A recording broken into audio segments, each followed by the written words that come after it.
Welcome to icon Ganesh sir official YouTube channel. Good morning everybody.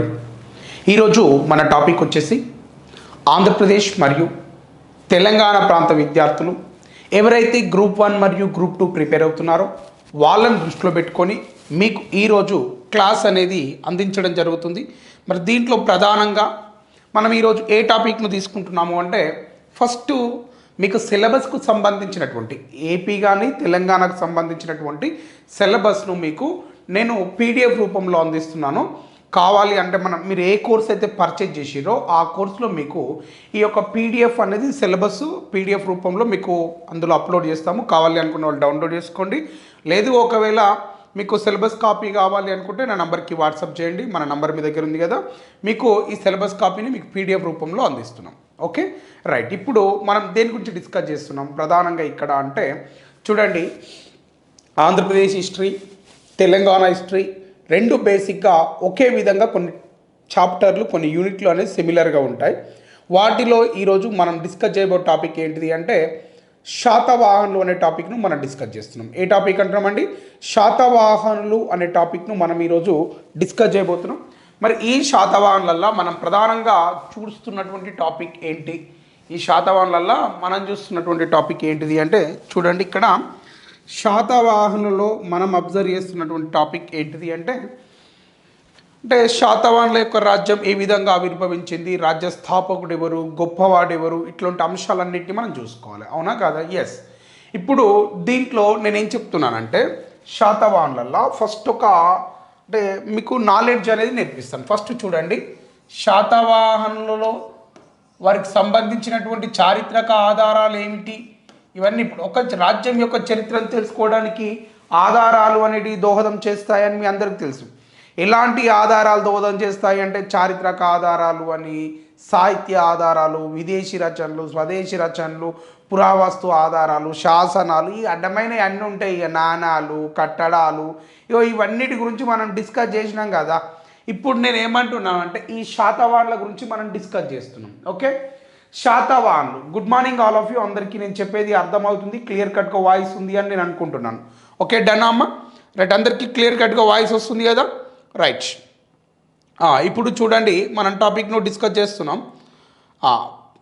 Present వచ్చేసి మనం దేని గురించి డిస్కస్ చేస్తున్నాము అంటే రైట్, ఇప్పుడు శాతవాహనుల యొక్క రాజ్య స్థాపకుడు ఎవరు అనే అంశాన్ని చూద్దాం. ఫస్ట్ నుంచి మీకు మాట్లాడతాను ఏపీకి తెలంగాణకు సంబంధించి. రైట్, మీరు అందరూ పెన్ను పేపర్ దగ్గర పెట్టుకొని నోట్స్ రాయడం ప్రిపేర్ చేసుకోండి. మీరు SI, constable, group 1, group 2, CDPO, EO, any competitive exam ఏ దానికి ప్రిపేర్ అవుతున్నా, కోర్టు ఉద్యోగాలకు ప్రిపేర్ అవుతున్నా సరే ఈ కంటెంట్ అనేది చాలా మీకు ఉపయోగపడుతుంది. ఇప్పుడు నేను దీంట్లో శాతవాహనులలో మీకు జనరల్గా చాలాసార్లు డిస్కషన్ వచ్చింది కాబట్టి మీకు నేను అనేక సార్లు చెప్పి ఉండొచ్చు, శాతవాహనుల యొక్క రాజ్య స్థాపకుడు ఎవరు అని చెప్పి అడిగామనుకోండి వెంటనే మీరు ఒక ఆన్సర్ ఇవ్వగలుగుతారు అని నేను ఎక్స్పెక్ట్ చేస్తున్నాను. రైట్, ఎనీవన్ ఆన్సర్ ఇచ్చేసేయండి అమ్మా. శాతవాహనుల యొక్క రాజ్య స్థాపకుడు ఎవరు మీరు కామెంట్ రూపంలో తెలియవచ్చు. శాతవాహనుల యొక్క మూల పురుషుడు ఎవరు? స్టార్టింగ్ నుంచి మీకు బేసిక్ ఫౌండేషన్ ఇస్తున్నాం. ఇక్కడ శాతవాహనుల యొక్క మూల పురుషుడు ఎవరు అని చెప్పి నేను అడుగుతున్నా.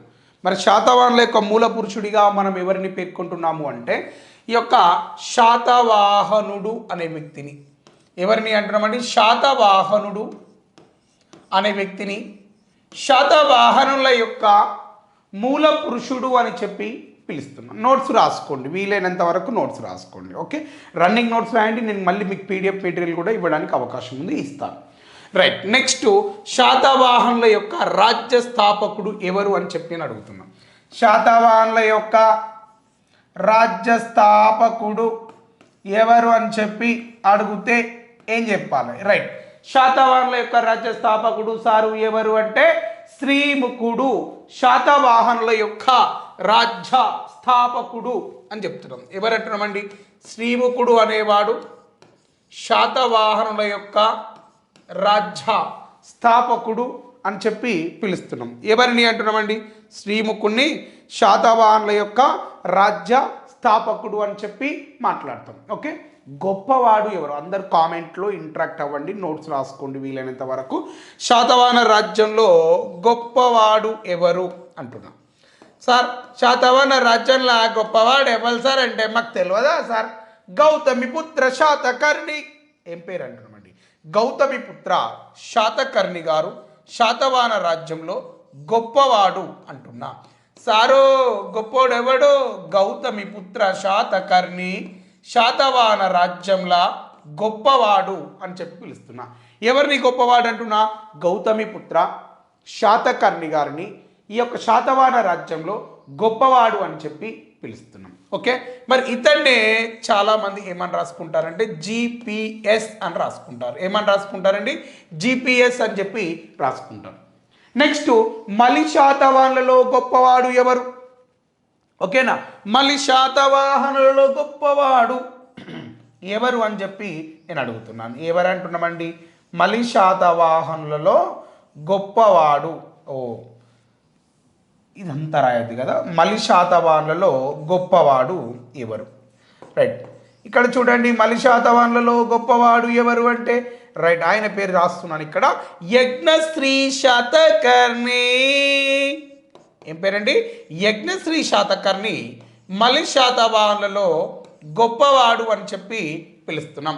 మలి శాతవాహనులలో గొప్పవాడు ఎవరు అంటే యజ్ఞశ్రీ శాతకర్ణి గారిని మలి శాతవాహనులలో గొప్పవాడు అని చెప్పి మనము గుర్తించడం జరుగుతుంది అని చెప్పినాం. ఓకేనా, రైట్. ఇకపోతే నెక్స్ట్ ఇంకా ఏమంటున్నాం? ఈ మలి శాతవాహనులలో ఈయన గొప్పవాడు అని చెప్పి పిలుస్తున్నాం. నెక్స్ట్ ఇంకా ఏమంటున్నామంటే ఎక్కువ కాలం పరిపాలించినటువంటి రాజు ఎవరు అని చెప్పి నేను అడుగుతున్నా. ఏమంటున్నామండి? ఎక్కువ కాలం పరిపాలించినటువంటి రాజు. రైట్, ఎక్కువ కాలము శాతవాహన రాజ్యాన్ని ఎక్కువ కాలం పాలించినటువంటి రాజు, ఎక్కువ కాలం పనిచేసినటువంటి లేదా పాలించినటువంటి రాజు అని చెప్పి నేను ఇక్కడ రాస్తున్నాను. ఆయన పేరు మీరు కూడా చెప్పొచ్చండి. ఎక్కువ కాలం పరిపాలన చేసినటువంటి రాజు ఎవరు అంటే రెండవ శాతకర్ణి అని చెప్పి పిలుస్తున్నాం. ఎవరు అంటున్నామండి?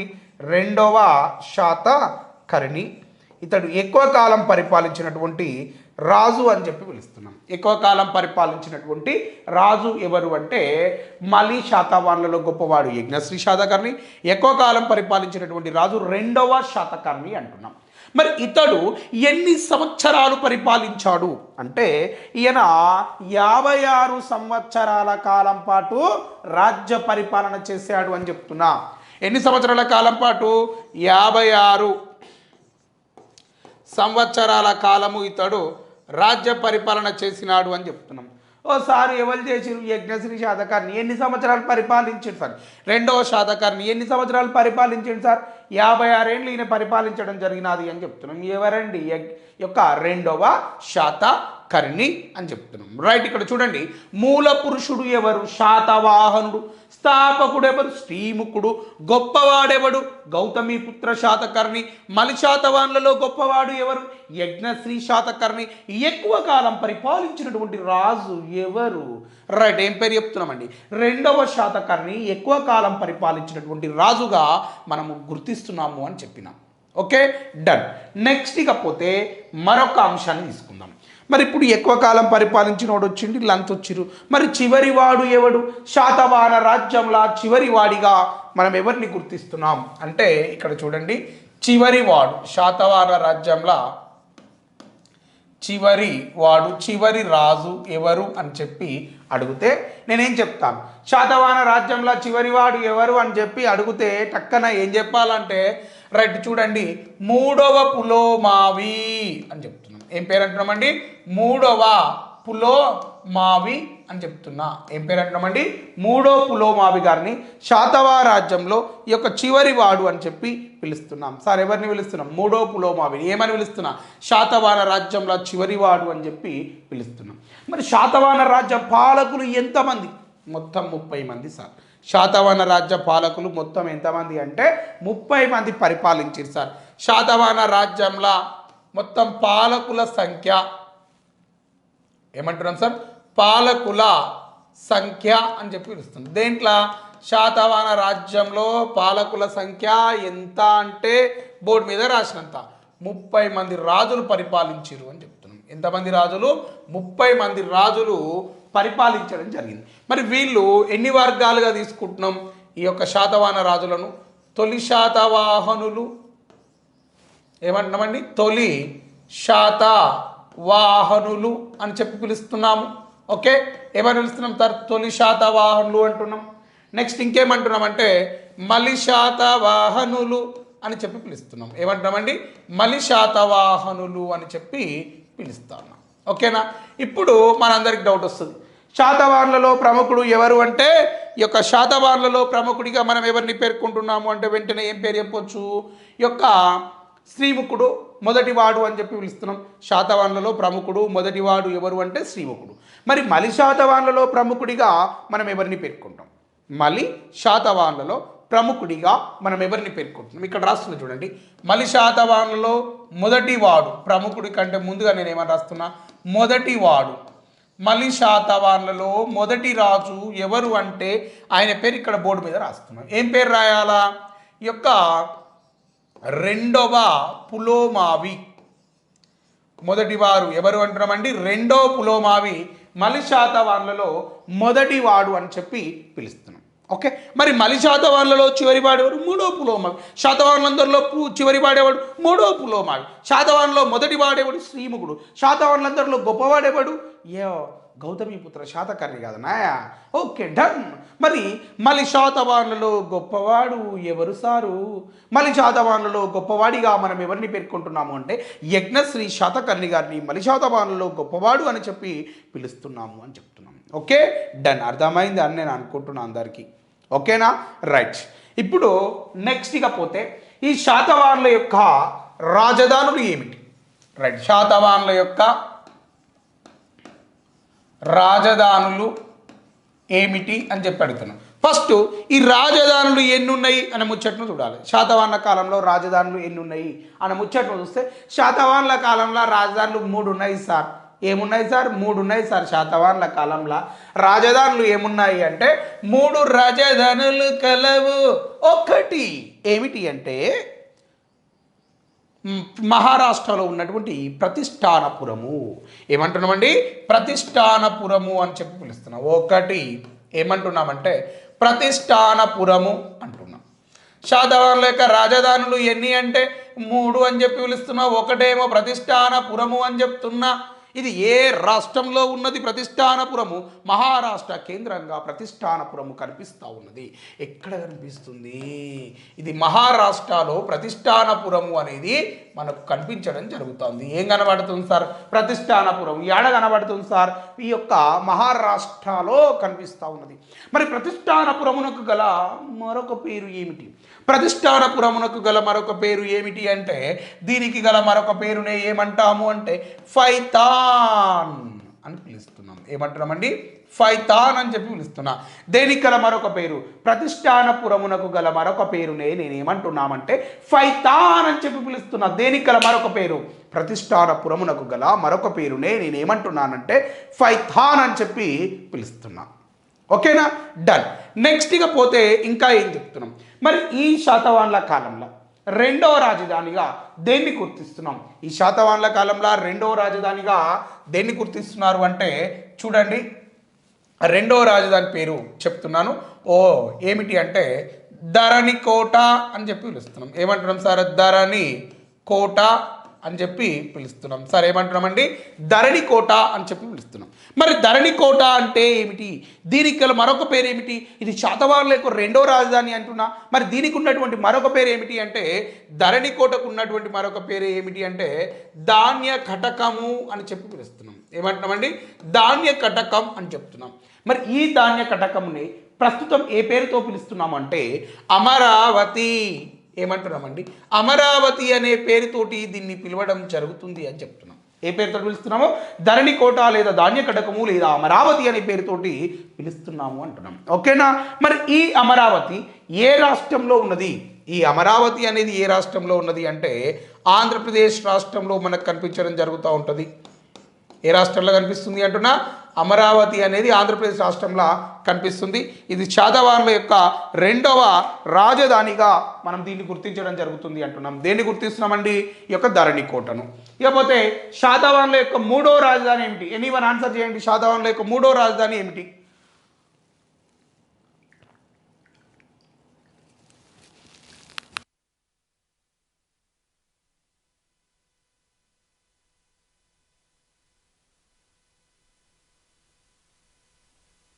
శాతవాహనుల యొక్క మూడో రాజధానిగా మనం దేన్ని గుర్తిస్తున్నాం అంటే, శాతవాహనులకు సంబంధించినటువంటి మూడవ రాజధానిగా మనం దేన్ని గుర్తిస్తున్నాము అంటే కోటిలింగాల. ఏమంటున్నామండి? కోటిలింగాల మూడవ రాజధాని అని పిలుస్తున్నాం. మరి ఈ విధంగా ఎన్ని రాజధానులు ఉన్నాయంటే వీళ్ళకు 3 రాజధానులు కలవు అంటున్నా. 1 కోటిలింగాల, 2 ధరణికోట, 3 ప్రతిష్టానపురం. కోటిలింగాల అనేది ఏ రాష్ట్రంలో ఉన్నది?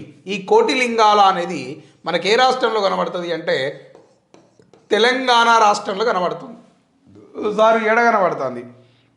తెలంగాణ రాష్ట్రంలో ఈ కోటిలింగాల అనేది కనిపిస్తుంది అన్నమాట. వాస్తవం కాదా అని నేను అడిగితే మీరు ఏమంటారు? వాస్తవం సార్, గద్దెలో సార్ నిజమే అని మీరు అంటారు. సో ఇప్పుడు శాతవాహనుల యొక్క రాజధానులు ఎన్ని? అందరికి అర్థమవుతుందా?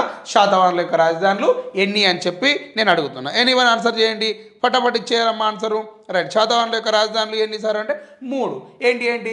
ధరణికోట, ప్రతిష్టానపురము, మూడవది ఏమిటి అంటున్నది ఏదో ఉండే కోటిలింగాల. ఇవన్నీ ఎవరి యొక్క రాజధానులు అంటున్నా? శాతవాహనుల యొక్క రాజధానులుగా మనము పేర్కొనడం జరుగుతూ ఉంది అని చెప్తున్నాం. Okay, done. నెక్స్ట్ ఇకపోతే ఇంకా ఏం చెప్తున్నామంటే శాతవాహనుల యొక్క రాజభాష ఏమిటి? శాతవాహనుల యొక్క రాజభాష ఏమిటి అని చెప్పి నేను అడుగుతున్నాను. రైట్, ఇక్కడ రాస్తున్నా చూడండి. శాతవాహనుల యొక్క రాజభాష ఏమిటి అని చెప్పి నేను అడుగుతున్నా. రైట్, ఎవరైనా చెప్పగలుగుతారా? శాతవాహనుల యొక్క రాజభాష ఏంది సారు అంటే ఏం చెప్పమంటావు సార్? శాతవాహనుల యొక్క రాజభాష ఏంటి సార్ అని నేను అడిగిన. ఎవరైనా చెప్తేనేమో ఎప్పుడు లేకుండా నేను చెప్పను. శాతవాహనుల యొక్క రాజభాష ఏంటి అంటే ప్రాకృతం అనేది వీరి యొక్క రాజభాషగా మనం గుర్తిస్తున్నాం. ఎవరి యొక్క రాజభాష అంటున్నా? శాతవాహనుల యొక్క రాజభాషగా దేన్ని గుర్తిస్తున్నామంటే ప్రాకృతమును శాతవాహనుల యొక్క రాజభాష అని చెప్పి మనం గుర్తించడం జరుగుతుంది. Okay, done. నెక్స్ట్ ఇకపోతే శాతవాహనుల యొక్క రాజమతము ఏమిటి? శాతవాహనుల యొక్క రాజమతము ఏమిటి అని చెప్పి అడుగుతున్నా. రైట్, ఫాస్ట్గా ఆన్సర్ చేయాలి.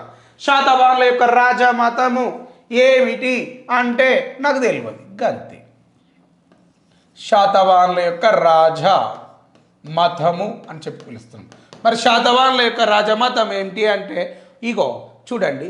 శాతవాహనుల కాలంలో రాజులు అనుసరించిన మతం వేరు, రాణులు అనుసరించినటువంటి మతం వేరు. మరి ఇప్పుడు నేనేం అడుగుతున్నా అంటే శాతవాహనుల కాలంలో రాజమతం ఏది అంటే ఇక్కడ రాసుకోవాలి ఒకటి. దీని పేరు ఏమిటి? వైదికం అని చెప్పి పిలుస్తున్నాం. శాతవాహనుల యొక్క రాజమతం ఏమిటి అంటే వైదికము అని చెప్పి పిలుస్తున్నా. ఎవరి యొక్క రాజమతము సారు? శాతవాహనుల యొక్క రాజమతము వైదికము అని చెప్తున్నాం. ఏమంటున్నాం సారు? వైదికం. ఎవరి యొక్క రాజమతం? శాతవాహనుల యొక్క రాజమతం. ఓకేనా? రైట్. ఇకపోతే నెక్స్ట్ ఇక్కడ రాజులు ఫాలో అయింది ఏ మతాన్ని? మరి రాజులు అనుసరించినటువంటి మతం ఏమిటి?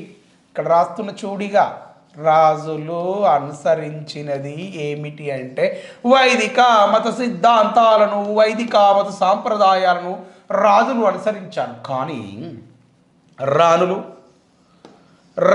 ఏ మతాన్ని ఆదరించారు? శాతవాహనుల కాలంలో ఈ రాణులు అనేటోళ్ళు బౌద్ధ మతంను ఆదరించిరు. శాతవాహనుల కాలంలో రాణులు ఏ మతాన్ని ఆదరించిరు అంటే బౌద్ధ మతమును ఆదరించడము జరిగినది అని చెప్పి మాట్లాడుతున్నాం. ఓకేనా? రైట్. ఇకపోతే నెక్స్ట్ ఇంకేమంటున్నాం? మరి రాజ్య ప్రజలు ఏ మతాన్ని ఆదరించారు? రాజ్య ప్రజలు ఏ మతాన్ని ఆదరించినారు అంటే బోర్డు మీద రాసేది ఆదరించారు.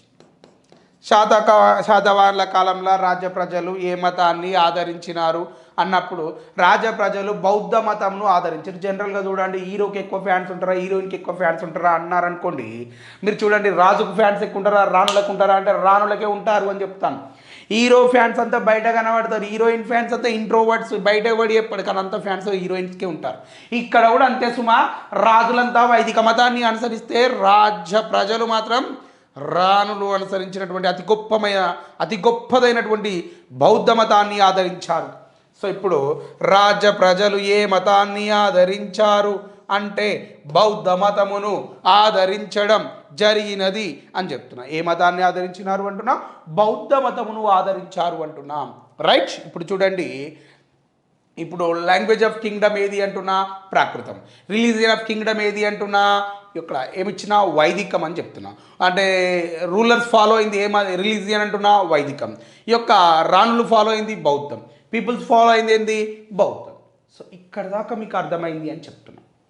Okay, done. ఇప్పుడు రాజ్య భాష వచ్చింది, రాజమతం వచ్చింది. మరి వీరి యొక్క రాజలిపి ఏమిటి? స్క్రిప్ట్ ఆఫ్ కింగ్డమ్ అని చెప్తున్నా. ఏమంటున్నామండి? స్క్రిప్ట్ ఆఫ్ కింగ్డమ్, రాజలిపి ఏది? బోర్డు మీద రాయి. శాతవాహనుల కాలం నాటే రాజలిపి ఏది అని చెప్పి అడిగితే వెంటనే ఏం పేరు చెప్పాలి? బ్రహ్మిలిపి అంటున్నాం. శాతవాహనుల యొక్క రాజలిపి ఏమిటి అంటే బ్రహ్మిలిపి అని చెప్పి పిలుస్తున్నా. స్క్రిప్ట్ ఆఫ్ కింగ్డమ్ అంటున్నా ఏమిటి? బ్రహ్మి అని చెప్పి పిలుస్తున్నా. ఓకేనా? మరి ఈ బ్రహ్మిలిపిని ఎవరు కనుగొన్నారు? బ్రహ్మిలిపిని ఎవరు కనుగొన్నారు అని చెప్పి నేను అడుగుతున్నా. నాకేమో తెలియదు, మీకు తెలిస్తే చెప్పండి. ఈ యొక్క బ్రహ్మిలిపిని ఎవరు కనుగొన్నారు? రైట్. ఈ బ్రహ్మిలిపిని ఎవరు కనుగొన్నారు అంటే బ్రహ్మి గారు కనుగొన్నారు. బ్రహ్మిలిపిని ఎవరు కనుగొన్నారంటే బ్రహ్మి గారు కనుగొన్నారు. డాటర్ ఆఫ్ ఎవరు? ఈమె యొక్క తండ్రి ఎవరు? జైన మతంలో మొదటి తీర్థాంకరుడు ఎవరు? నేను మళ్ళీ క్వశ్చన్ అడుగుతున్నా. జైన మతంలో మొదటి తీర్థాంకరుడు ఎవరు అని చెప్పి నేను అడుగుతున్నా. మరి జైన మతంలో మొదటి తీర్థాంకరుడు ఎవరు అని చెప్పి అడిగితే వెంటనే ఏం చెప్పాలి? ఈ యొక్క వృషభనాథుడు అనే పేరు చెప్పాలి. ఏం పేరు చెప్పాలంటున్నామండి? వృషభనాథుడు అని చెప్పి పిలుస్తున్నాం. ఏం పేరు అంటున్నామండి? వృషభనాథుడు అని చెప్పి పిలుస్తున్నా. మరి ఈ వృషభనాథుని యొక్క కుమార్తెనే. వృషభనాథుడు ఎవరు సార్ అంటే ఒకటవ తీర్థాంకరుడు అని చెప్పి పిలుస్తున్నాం. దేంట్లో ఒకటవ తీర్థాంకరుడు అంటున్నా? జైన మతంలో ఒకటవ తీర్థాంకరుడు వృషభనాథుడు. ఓకే, వృషభనాథుడు ఏ మతానికి సంబంధించిన వాడు అంటే జైన మతమునకు సంబంధించిన వాడు. వృషభనాథుని యొక్క కుమార్తెనే ఎవరు అంటే బ్రహ్మి. వృషభనాథునికి ముగ్గురు సంతానం అండి. వృషభనాథునికి ఎంతమంది సంతానం అండి? ముగ్గురు సంతానం. అందులో ఎవరెవరు అంటున్నామండి? కుమార్తె పేరు బ్రహ్మి, కొడుకు పేరు ఎవరు అంటున్నా? భరతుడు అని చెప్పి పిలుస్తున్నా. ఒక కొడుకు పేరు ఏం పేరు అంటున్నా? భరతుడు అని చెప్పి పిలుస్తున్నా. మరొక కొడుకు పేరు ఏం పేరు అంటే బాహుబలి అని చెప్పి పిలుస్తున్నాం. ఏం పేరు అంటున్నామండి? బాహుబలి అని చెప్పి పిలుస్తున్నాం. ఓకే, కొడుకు పేరు భరతుడు, ఇంకో కొడుకు పేరు బాహుబలి, కుమార్తె పేరు బ్రహ్మి. ఈ బ్రహ్మి గారు జైన మత సాహిత్యాన్ని వ్యాప్తి చేయడంలో భాగంగా ఏమంటామండి? జైన మత సాహిత్యాన్ని వ్యాప్తి చేయడంలో భాగంగా వృషభనాథుని యొక్క కుమార్తె ఈ బ్రహ్మిలిపిని సృష్టించింది. అందుకే ఆమె పేరు మీదుగా ఆ లిపిని ఏమని పిలుస్తున్నాము అంటే బ్రహ్మిలిపి అని చెప్పి పిలుస్తున్నాం. ఏమని పిలుస్తున్నామండి?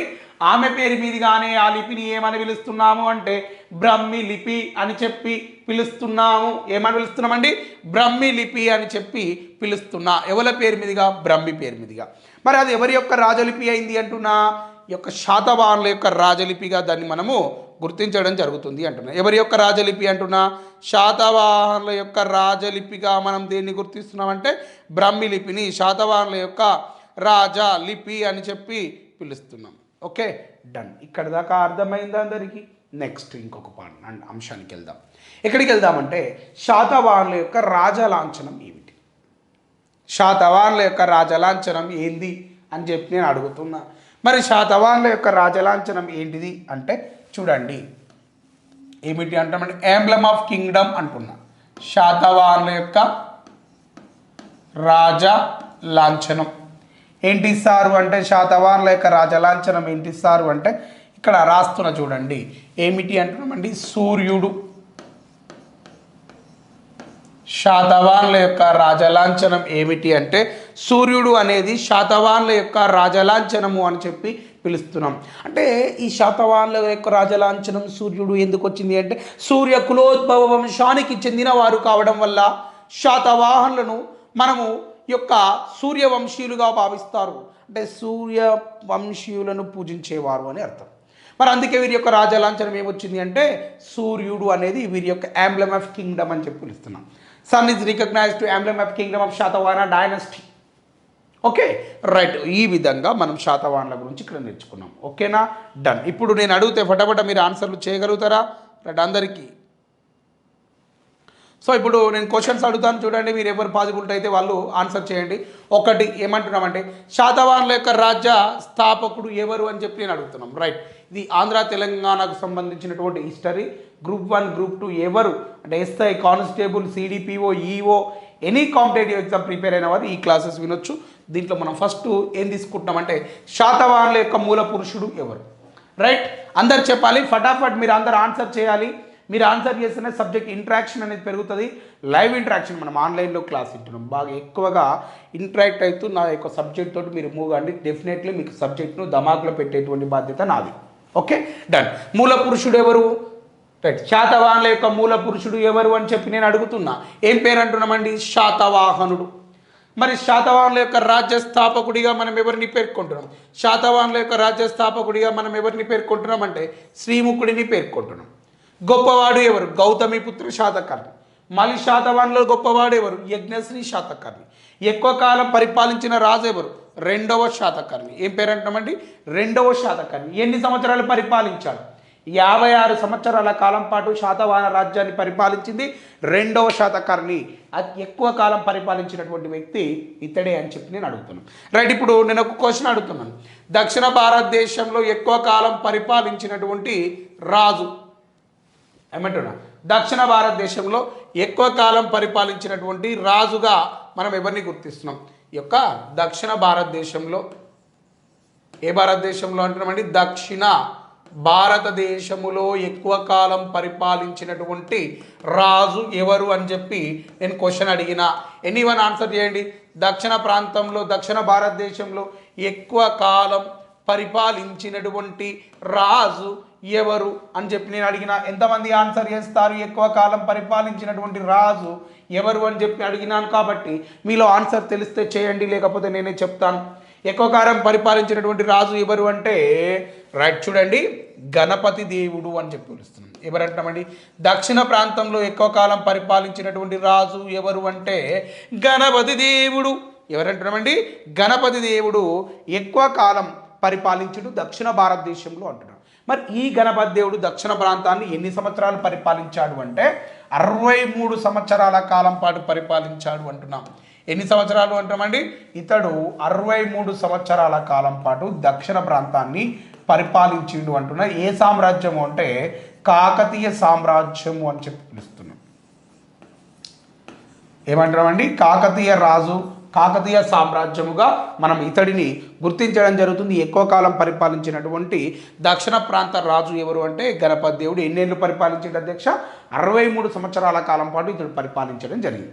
ఇక తర్వాత మనకు రెండవ శాతకర్ణి అని, రెండవ మాధవవర్మ అని వీళ్ళని లిస్ట్ అవుట్ చేయడం జరిగింది. సో ఇది ఇక్కడ కనిపిస్తుంది. నెక్స్ట్ ఇకపోతే రైట్, మనం ఎక్కడ ఉన్నాం? ఇప్పుడు ఎక్కువ కాలం పరిపాలించిన వారి దగ్గరికి వచ్చింది కదా. నెక్స్ట్ ఇకపోతే మనం ఎక్కడికి వెళ్తున్నామంటే చివరివాడు ఎవరు? రైట్, చివరివాడు ఎవరంటే మూడో పులోమావి. మొత్తం రాజుల సంఖ్య ఎంత అంటే 30 మంది. ఈ శాతవాహన రాజులను ఎన్ని వర్గాలుగా విభజించినామంటే 2 వర్గాలు. ఒకటి తొలి శాతవాహనులు, 2 మలి శాతవాహనులు. మలి శాతవాహనులలో మొదటివాడు ఎవరు? రైట్, ఒకటో పులోమావే, రెండో పులోమావే, మూడో పులోమావే. మలి శాతవాహనులలో మొదటివాడు ఎవరు అంటే చూడండి, వెంటనే మనం ఏం చెప్పాలి? మలి శాతవాహనులలో మొదటివాడు ఎవరు అంటే రెండో పులోమావి. మలి శాతవాహనులో చివరివాడేవాడు? మూడో పులోమావి. శాతవాహనులందరిలో చివరివాడేవాడు? మూడో పులోమావి. మలి శాతవాహనులో గొప్పవాడేవాడు? యజ్ఞశ్రీ శాతకర్ణి. ఏం పేరు చెప్పిన? యజ్ఞశ్రీ శాతకర్ణి అని చెప్పి పిలుస్తున్నాం. అర్థమైందా?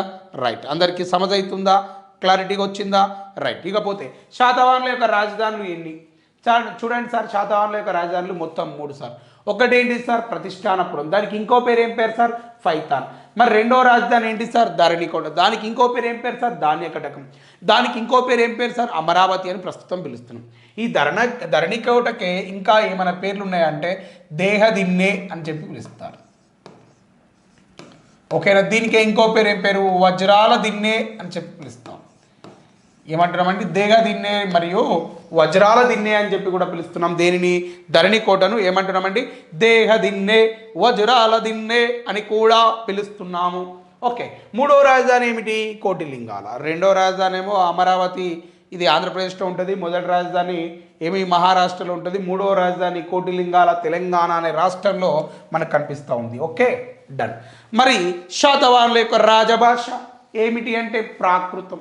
ఓకే, రాజమతం వైదికం, రాజులు ఆదరించింది వైదికం, రాణులు ఆదరించింది వైదికం, సరే రాణులు అనుసరించింది బౌద్ధ మతమును ఈ యొక్క రాణులు ఫాలో అయ్యారు, అనుసరించారు. శాతవాహనుల కాలంలో రాణులు అనుసరించినటువంటి మతం ఏమైనా ఉన్నదా అంటే మనం బౌద్ధ మతం పేరు చెప్పాలి. ఇక రాజ్య ప్రజలు అనుసరించిన మతం ఏదైనా ఉన్నదా అంటే అప్పుడు కూడా మనం బౌద్ధ మతం పేరే చెప్పాలి. అర్థమైందని నేను అనుకుంటున్నా. అర్థం కాకపోతే ఎప్పుడు మళ్ళీ చెప్తా. ఓకేనా, డన్. ఇక పోతే నెక్స్ట్ ఇంకేమంటున్నామంటే రాజలిపి. వీరి యొక్క రాజలిపి ఏమిటి అంటే బ్రహ్మి అని చెప్పి పిలుస్తున్నాం. బ్రహ్మి లిపిని ఎవరు కనుగొన్నారంటే బ్రహ్మి గారు కనుగొన్నారు. ఆమె ఎవరి యొక్క కుమార్తె అంటే వృషభనాథుడి యొక్క కుమార్తె. వృషభనాథుడు ఎవరు సారు అంటే జైన మతంలో మొదటి తీర్థాంకరుడు. జైన మతం యొక్క మొదటి స్థాపకుడిగా మనం ఎవరిని పేర్కొంటాము అంటే వృషభనాథుడిని పేర్కొంటాం. జైన మతంలో చారిత్రక స్థాపకుడు ఎవరు అంటే పార్శ్వనాథుడు. జైన మతంలో నిజమైన స్థాపకుడు ఎవరంటే వర్ధమాన మహావీరుడు. జైన మతం యొక్క రియల్ ఫౌండర్ ఎవరు సారు అంటే వర్ధమాన మహావీరుడు. యాజ్ ఎ హిస్టారికల్ ఫౌండర్ ఎవరు సారు అంటే పార్శ్వనాథుడు. Okay, right. ఫస్ట్ ఫౌండర్ ఎవరు అంటే వృషభనాథుడు. వృషభనాథ యాజ్ కాల్డ్ యాజ్ 1 తీర్థాంకర ఇన్ జైనిజం. 23rd తీర్థాంకర ఎవరు? పార్శ్వనాథ. 24th తీర్థాంకర వర్ధమాన మహావీరుడు. రైట్, ఇక్కడ దాకా ఒక క్లారిటీ వచ్చింది కదా. ఇప్పుడు ఈ శాతవాహనులకు సంబంధించినటువంటి చరిత్రను తెలుసుకోవడానికి, ఈ శాతవాహనులకు సంబంధించినటువంటి చరిత్రను తెలుసుకోవడానికి మనకు దోహదం చేస్తున్నటువంటి ఆధారాలు ఏమిటి? శాతవాహనుల యొక్క చరిత్రను తెలుసుకోవడానికి మనకు దోహదం చేస్తున్నటువంటి ఆధారాలు ఏంటి అని అడిగిన అనుకోండి, వెంటనే మీరు చెప్పాలి ఏమేమి ఆధారాలు ఉన్నాయి సార్ శాతవాహనుల గురించి తెలుసుకోవడానికి అన్నప్పుడు నేను చెప్తా చూడండి. ఆధారాలు అంటే మళ్ళీ 2 రకాలు. రైట్, శాతవాహనుల యొక్క చరిత్రను తెలుసుకోవడానికి మనకు ఎన్ని రకాల ఆధారాలు ఉన్నాయి? 2 రకాల ఆధారాలు కలవు. రైట్, అందరు కామెంట్లో చెప్పించండి ఎన్ని రకాల ఆధారాలు ఉన్నాయి? 2 రకాల ఆధారాలు కలవు అని చెప్తున్నాం. ఎన్ని రకాలు? 2 రకాల ఆధారాలు ఈడ ఉన్నాయి అని చెప్పి మాట్లాడుతున్నాము. ఓకేనా? ఓకే, నెక్స్ట్ మరి ఈ ఆధారాల్లో ఒకటి ఏమంటున్నామంటే సాహిత్య ఆధారాలు అని చెప్పి పిలుస్తున్నాం. ఏమంటున్నామండి? సాహిత్య ఆధారాలు అని చెప్పి పిలుస్తున్నాం. శాతవాహనుల యొక్క చరిత్రను తెలుసుకోవడానికి 2 రకాల ఆధారాలు కనిపిస్తున్నాయి అని చెప్తున్నా. అవి ఏంటి అంటే ఒకటి సాహిత్య ఆధారాలు అని చెప్పి పిలుస్తున్నాము అని చెప్తున్నాం. ఏం ఆధారాలు సారు? సాహిత్య ఆధారాలు అని చెప్పి పిలుస్తున్నాం. ఓకేనా, నెక్స్ట్ ఇంకేమంటున్నామంటే పురావస్తు ఆధారాలు అని చెప్తున్నాం. ఏమంటున్నామండి? పురావస్తు ఆధారాలు అని చెప్పి మాట్లాడుతున్నాం. రైట్, మళ్ళీ నేను ఆధారాలు రాయకుండా పర్వాలేదు అనుకుంటా. ఓకే, సాహిత్య ఆధారాలు మళ్ళీ 2 రకాలు. ఇందులో ఏమిటి అంటే ఇక్కడ చూడండి, ఇవి మళ్ళీ 2 రకాలు అని చెప్పాం కదా. అందులో మొదటిది ఏమని రాస్తున్నానంటే చూడు బేట, ఇది స్వదేశీ రచనలు అని చెప్పి పిలుస్తున్నాం. ఏమంటామండి? స్వదేశీ రచనలు అని చెప్పి పిలుస్తున్నాం. మళ్ళీ ఏమంటున్నా? విదేశీ రచనలు అని చెప్పి పిలుస్తున్నాం. స్వదేశీ రచనలు, విదేశీ రచనలు. మళ్ళీ ఇక్కడ చూడండి, స్వదేశీ రచనలు ఇక్కడ మళ్ళీ 2 రకాలుగా పేర్కొంటాం. స్వదేశీ రచనలు మళ్ళీ ఎన్ని రకాలు అంటున్నామండి? స్వదేశీ రచనలు ఇక్కడ మళ్ళీ 2 రకాలు. ఒకటి ఏమంటున్నామంటే మత గ్రంథాలు అంటున్నాం. స్వదేశీ రచనలు మళ్ళీ 2 రకాలు అంటున్నాం. ఒకటి మత గ్రంథాలు, రెండోది ఏమంటున్నామట అంటే మతేతర గ్రంథాలు అని చెప్పి పిలుస్తున్నాం. ఏమంటున్నాం సార్? మతేతర గ్రంథాలు అని చెప్పి పిలుస్తున్నాం. విదేశీ రచనలు అంటే శాతవాహనుల యొక్క చరిత్రను తెలియపినటువంటి విదేశీ రచనలు ఏమైనా ఉన్నాయా అని చూస్తారు. ఇక అవి తీసుకొని మనం చదివి చెప్పుకోవాలి, అంతేనా? రైట్, ఇక ఇవన్నిటి గురించి మనం ఇప్పుడు నేర్చుకోవాలి. ఇప్పుడు నెక్స్ట్ పురావస్తు ఆధారాలు. ఇవన్నీ టైప్స్ అంటే ఇవి 3 రకాలుగా మనం భావిస్తుంటాం. పురావస్తు ఆధారాలు ఎన్ని రకాలు సారు అంటే ఇవి 3 రకాలు సారు అని చెప్తారు. ఏంటి సార్ అంటే నేను బోర్డు మీద రాసేటి అని చెప్పొచ్చు మీరు. రైట్, పురావస్తు ఆధారాలు ఎన్ని రకాలు అన్నప్పుడు 3 రకాలు అని చెప్తున్నాం. ఒకటి ఏమంటున్నామంటే శాసనాలు అని చెప్పి పిలుస్తున్నాం. ఏమంటున్నామండి? శాసనాలు అని చెప్పి పిలుస్తున్నాం. రైట్, నేను ఒక క్వశ్చన్ అడుగుతున్నా, శాసనాల దగ్గరికి వచ్చినాం కాబట్టి శాసనాలను అధ్యయనం చేసే శాస్త్రాన్ని ఏమని పిలుస్తారు? ఏమైనా ఆన్సర్ చెప్పొచ్చండి మీరు కూడా. శాసనాలను అధ్యయనం చేసే శాస్త్రాన్ని ఏమంటారు? నిన్నటి క్లాస్లో డిస్కస్ చేసామండి. నిన్న హిస్టరీ యొక్క పారిభాషిక పదాలు నేర్చుకున్నాం. హిస్టరియోగ్రఫీ అంటే ఏమిటి, ఫేలియోగ్రఫీ అంటే ఏమిటి, ఎఫిగ్రఫీ అంటే ఏమిటి, న్యూమిస్మాటిక్స్ అంటే ఏమిటి, ఇండాలజీ అంటే ఏమిటి, ఇవన్నీ గత క్లాసులో ఉన్నాయండి. శాసనాలను అధ్యయనం చేసే శాస్త్రాన్ని ఏమంటారు అంటే ఎఫిగ్రఫీ అని చెప్పి పిలుస్తారండి. ఏమంటున్నామండి? ఎఫిగ్రఫీ. శాసనాలను అధ్యయనం చేసే శాస్త్రాన్ని ఎఫిగ్రఫీ అంటాం. నెక్స్ట్ ఇంకేమంటున్నామంటే నాణెములు, పురావస్తు ఆధారాలు, ఆర్కియలాజికల్ సోర్సెస్. ఏంటి అంటున్నా? ఒకటి శాసనాలు, రెండు నాణాలు. రైట్, మళ్ళీ క్వశ్చన్ అడుగుతున్నా, నాణాలను అధ్యయనం చేసే శాస్త్రాన్ని ఏమని పిలుస్తాము? ఎంతమందికి ఆన్సర్ తెలుసు? నాకైతే తెలియదు, మీరు చెప్తే నేను రాసుకుంటారు. నాణెములను అధ్యయనం చేసే శాస్త్రాన్ని ఏమని పిలుస్తారు అని నేను అడుగుతున్నా. ఏం చెప్పమంటావు సారు? ఏదోటి చెప్పిగా. నాణెములను అధ్యయనం చేసే శాస్త్రాన్ని ఏమంటారు అంటే న్యూమిస్మాటిక్స్ అని చెప్పి పిలుస్తారు. ఏమని పిలుస్తారు? న్యూమిస్మాటిక్స్ అని చెప్పి పిలుస్తారు. దేనిని అధ్యయనం చేసే శాస్త్రాన్ని, నాణెములను అధ్యయనం చేసే శాస్త్రాన్ని ఏమంటారంటే న్యూమిస్మాటిక్స్ అని చెప్పి పిలుస్తారు. రైట్, దేన్ని అధ్యయనం చేసే శాస్త్రాన్ని అంటామండి? ఈ యొక్క నాణెములను అధ్యయనం చేసే శాస్త్రాన్ని ఏమంటారు అంటే న్యూమిస్మాటిక్స్ అని చెప్పి పిలుస్తున్నాము అంటున్నాం. ఓకేనా? డన్. నెక్స్ట్ ఇక పోతే ఈ యొక్క మరొక అంశం ఉన్నది, అదేమిటి అంటే పురావస్తు ఆధారాలు అని చెప్పి పిలుస్తున్నాం. పురావస్తు ఆధారాలు మరొకటి ఏమిటి అంటే కట్టడాలు అని చెప్పి పిలుస్తున్నాం. ఓకేనా? మరి ఈ కట్టడాల ద్వారా ఎవరి యొక్క చరిత్రను తెలుసుకుంటున్నామంటే శాతవాహనుల యొక్క చరిత్రను తెలుసుకోవడానికి ఈ కట్టడాలు అనేవి బాగా దోహదం చేస్తున్నాయి అని చెప్తున్నాం. మరి ఆ కట్టడాల్లో మనకు ప్రధానంగా కనిపించేటువంటి కట్టడాలు ఏమిటి అంటే ఏసారి ఏం చెప్పంటావు కట్టడాలల్లా అంటే అమరావతి స్తూపం కావచ్చు, నాగార్జున కొండ కావచ్చు, అవునా కాదా? రైట్, అమరావతి స్తూపం, నాగార్జున కొండ ఇలాంటివి శాతవాహనుల కాలం నాటి ఈ యొక్క అంటే స్తూపాలు, కట్టడాలుగా మనం పేర్కొంటాం. వీటిని ఆధారంగా చేసుకొని శాతవాహనుల యొక్క చరిత్రను మనం తెలుసుకోవడానికి ఒక బెటర్ ఆప్షన్ అయితే ఉన్నది, ఒక మంచి అవకాశం అయితే ఇక్కడ కనిపిస్తుంది అని చెప్పి నేను మాట్లాడతాను. అర్థమైందా సారు? ఈ అర్థం కాకపోతే ఏమైతుంది సార్? మంచిగానే అర్థమైందని మీరు అంటారు. నేను చెప్పేకాడికి చెప్పిన అధ్యక్ష, ఇవి శాతవాహనుల యొక్క చరిత్రను తెలుసుకోవడానికి మనకు దోహదం చేస్తున్నటువంటి ఆధారాలు, సాహిత్య ఆధారాలు, పురావస్తు ఆధారాలు. ఓకేనా? ఒక క్వశ్చన్ అడుగుతా, మీరే చెప్తారు. భారతీయ పురావస్తు శాఖ పితామహుడు ఎవరు? భారతీయ పురావస్తు శాఖ పితామహుడు ఎవరు? ఇక్కడ పురావస్తు ఆధారాలు వచ్చినాయి కాబట్టి నేను క్వశ్చన్ అడిగిన. పురావస్తు శాఖ మంచిగా రాయి. పురావస్తు శాఖ పితామహుడు ఎవరు అని చెప్పి నేను అడిగిన. ఏం చెప్పమంటావు సారు?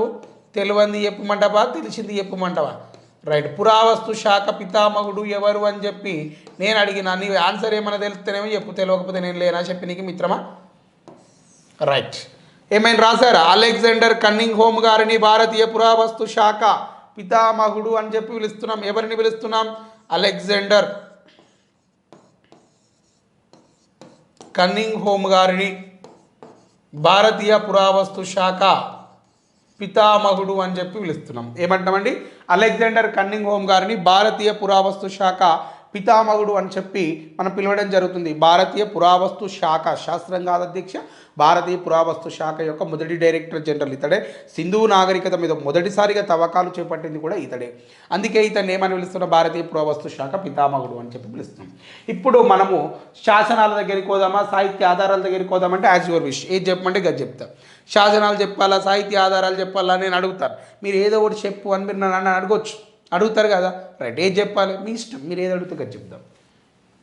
రైట్, ఇప్పుడు ఈ శాతవాహనులకు సంబంధించినటువంటి ఇక్కడ దాకా వచ్చినాం కాబట్టి శాతవాహనుల యొక్క సాహిత్య ఆధారాల గురించి మాట్లాడుకుందాం. దేని గురించి మాట్లాడుకుందాం అంటున్నా? సాహిత్య ఆధారాలు.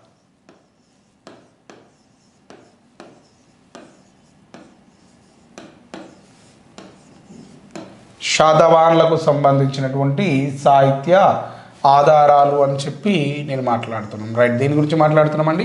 శాతవాహనులకు సంబంధించినటువంటి సాహిత్య ఆధారాల గురించి మనం డిస్కస్ చేస్తున్నాం. సాహిత్య ఆధారాలు అంటే ఏమిటి? మళ్ళీ మీకు తెలియకపోతే నేను చెప్పమంటే చెప్తా, కానీ మీకు ఆల్రెడీ తెలుసు, నిన్నటి క్లాస్లో చెప్పాను. ఓకే, సాహిత్య ఆధారాలు ఏమిటి అంటే లిఖిత పూర్వకంగా లిఖితపూర్వకంగా ఏమైనా ఆధారాలు లభ్యమైతే వాటిని సాహిత్య ఆధారాలు అని చెప్పి పిలుస్తారు. ఏమంటామండి? లిఖితపూర్వకంగా ఏమైనా ఆధారాలు లభ్యమైతే వాటిని ఏమంటాము అంటే సాహిత్య ఆధారాలు అని చెప్పి పిలుస్తాము. ఏమని పిలుస్తున్నామండి? లిఖితపూర్వకంగా ఏమైనా ఆధారాలు లభ్యమైతే వాటిని మనం ఏమంటాము అంటే సాహిత్య ఆధారాలు అని చెప్పి పిలవడం జరుగుతుంది అంటున్నా. రైట్. ఏమంటామంటే లిఖితపూర్వకంగా ఏమైనా ఆధారాలు దొరికితే వాటిని సాహిత్య ఆధారాలు అని చెప్పి పిలుస్తున్నాం. మరి ఈ సాహిత్య ఆధారాల్లో మనకు ప్రధానంగా కనిపించేది ఎవరు? ఈ సాహిత్య ఆధారాలల్లో మనకు ప్రధానంగా కనిపించేటువంటి పుస్తకాలు ఏమిటి అంటే ఓ 2-3 పుస్తకాల పేర్లు నేను చెప్తాను, మిగతా పుస్తకాల పేర్లు మీరు చెప్పాల్సి ఉన్నా.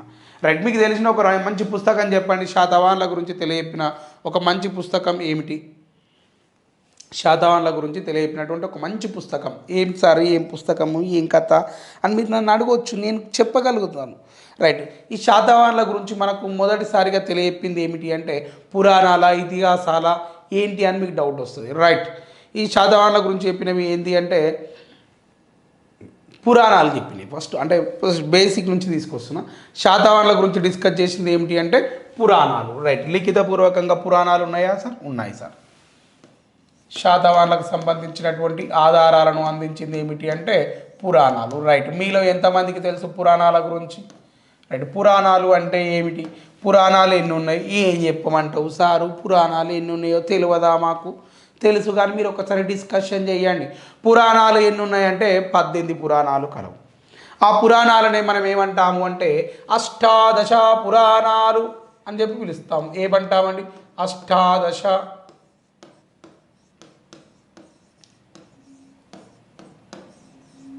పురాణాలు అని చెప్పి పిలుస్తున్నాం. ఏమని పిలుస్తున్నామండి? అష్టాదశ పురాణాలు అని చెప్పి పిలుస్తున్నాం.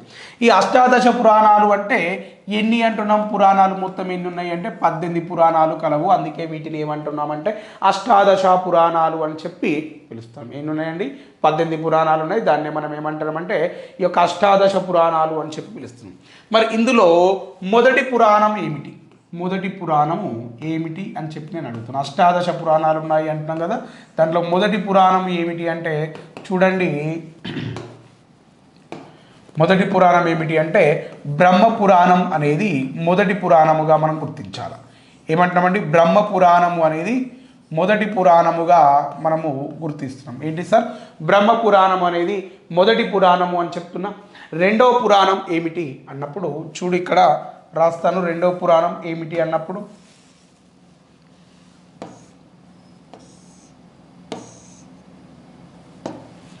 రైట్, రెండవ పురాణము ఏమిటి అంటే చివరి పురాణం. రెండవ పురాణం మనకెందుకు? చివరి పురాణం ఏమిటి అంటే 18వ పురాణం. చివరిది అంటే 18వ పురాణం ఏమిటి అని చెప్పి అడిగినప్పుడు బ్రహ్మాండ పురాణము అనేది ఏమంటామండి? బ్రహ్మాండ పురాణము చివరి పురాణముగా మనం గుర్తించాలి. మొదటి పురాణం ఏమిటి? బ్రహ్మ పురాణం. చివరి పురాణం ఏమిటి? బ్రహ్మాండ పురాణం. రైట్. ఈ పురాణాలలో కొన్ని పురాణాలు శాతవాహనుల గురించి పేర్కొనడం జరిగింది. ఆ పురాణాలు ఏమిటి? శాతవాహనుల గురించి పేర్కొన్నటువంటి పురాణాలు ఏమిటి అంటే బ్రహ్మ పురాణమా, వాయు పురాణమా, భాగవత పురాణమా చెప్పాలి కదనే. రైట్. శాతవాహనుల గురించి తెలిపినటువంటి పురాణాలు ఏమిటి? రైట్. అర్థమవుతుందా అందరికీ? రైట్. క్లారిటీ వస్తుందా? రైట్. ఇప్పుడు నేనేం అడుగుతున్నా? శాతవాహనుల గురించి తెలియపినటువంటి పురాణాలు ఏమిటి అని చెప్పి నేను అడిగిన. ఎనీవన్ తెలిస్తే ఆన్సర్ చేయండి. శాతవాహనుల గురించి తెలియపినటువంటి పురాణాలు ఏమిటి అంటే ఒకటి యొక్క వాయు పురాణం, ఏమంటారు? భాగవత పురాణం రాస్తున్నాం. ఏం పేరు రాస్తున్నా? భాగవత పురాణము అని చెప్పి రాస్తున్నాం. ఇవి ఎవరి గురించి తెలియపింది? రైట్. శాతవాహనుల గురించి తెలియపింది. రెండోది ఏమంటున్నా? వాయు పురాణము అని చెప్పి పిలుస్తున్నాం. ఏమంటున్నామండి?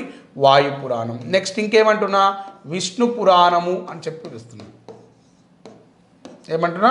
విష్ణు పురాణం. మస్ట్ ఇంకా ఏమంటున్నామంటే మత్స్య పురాణము అని పిలుస్తున్నాం.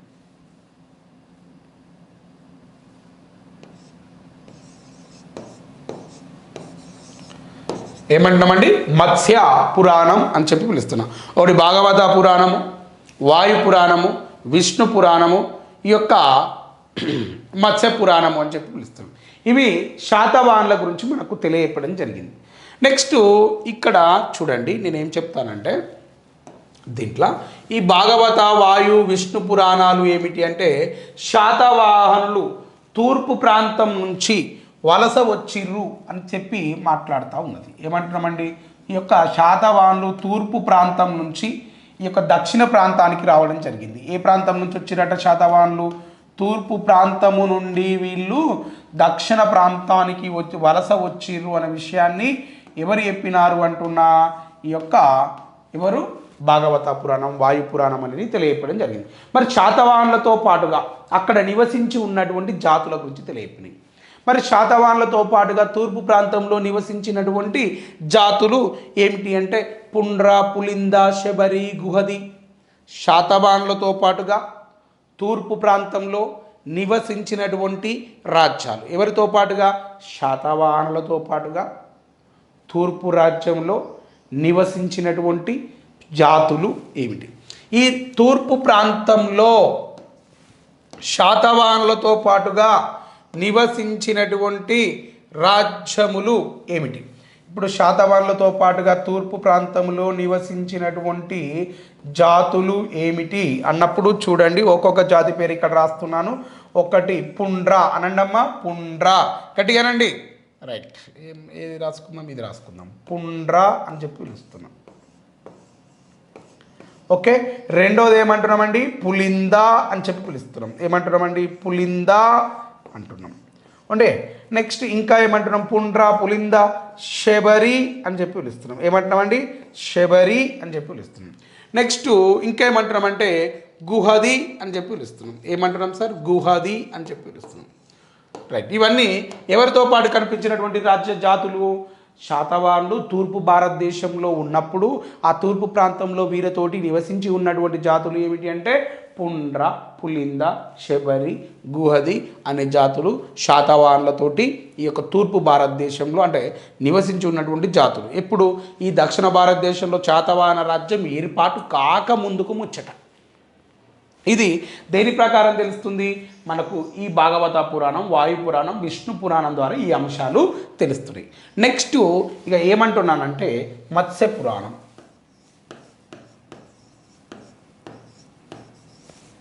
ఏం పురాణం అంటున్నది? మత్స్య పురాణము అని చెప్పి పిలుస్తున్నాం. మరి ఈ మత్స్య పురాణం ప్రకారం శాతవాహనుల గురించి మనం ఏం తెలుసుకుంటున్నాం? ఈ మత్స్య పురాణం ప్రకారం శాతవాహనుల గురించి ఏం తెలుసుకుంటున్నామంటే శాతవాహన రాజులు 30 మంది అంట. శాతవాహన రాజులు ఎంతమంది అంటున్నా? అకార్డింగ్ టు మత్స్య పురాణ Satavahana rulers in number of 30. ఎంతమంది రాజులు పరిపాలించారు? 30 మంది రాజులు పరిపాలించారు. ఏ రాజ్యాన్ని పరిపాలించారు? శాతవాహన రాజ్యాన్ని. ఎంతమంది పరిపాలించారు అంటే 30 మంది రాజులు పరిపాలించారు.